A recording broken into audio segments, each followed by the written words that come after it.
long de la formation des étudiants de leur avenir professionnel et mettre en place les instruments qui leur permettront d'atteindre leur ambition d'insertion professionnelle.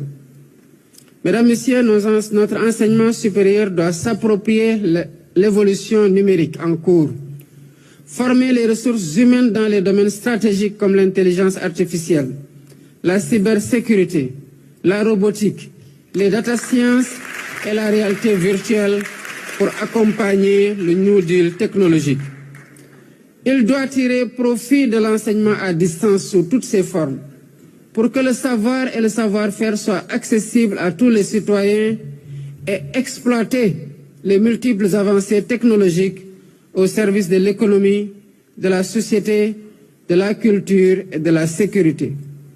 Ce n'est qu'à ce prix que nous pourrons donner à notre jeunesse les véritables armes pour bâtir les ambitions de la vision Sénégal 2050 et compétir à armes égales avec les jeunes de tous les continents.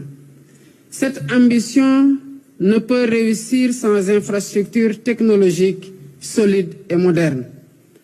C'est pourquoi le gouvernement s'engage à travers le New Deal technologique dans des investissements conséquents dans la connectivité des universités, le déploiement de plateformes d'enseignement en ligne, ainsi que dans la facilitation de l'accès à l'équipement informatique des étudiants et des enseignants. Ces infrastructures sont le socle indispensable pour soutenir la formation à distance et la collaboration scientifique à l'échelle nationale et internationale. C'est une étape incontournable pour faire du Sénégal un hub d'innovation et d'excellence académique. Notre enseignement supérieur, public comme privé, doit se renforcer et renforcer son intégration nationale à travers le travail inlassable de l'Autorité nationale d'assurance qualité ANAQ-Sup et l'intégration africaine par une implication plus forte de nos institutions dans toutes les activités du Conseil africain d'enseignement supérieur et malgache d'enseignement supérieur, le CAMES. Le Sénégal est un hub africain de l'enseignement supérieur. Nous devons en être fiers.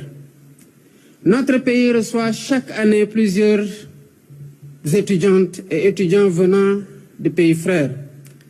Nos universités reçoivent aussi des enseignants-chercheurs de tous les continents. C'est pourquoi le ministère de l'Enseignement supérieur doit établir un plan afin de conformer le classement africain et mondial de nos universités à leur notoriété internationale. Dans ce monde de la connaissance, les universités constituent un des acteurs importants du respect et de la considération du pays. Mesdames, Messieurs, je voudrais à ce stade exprimer mes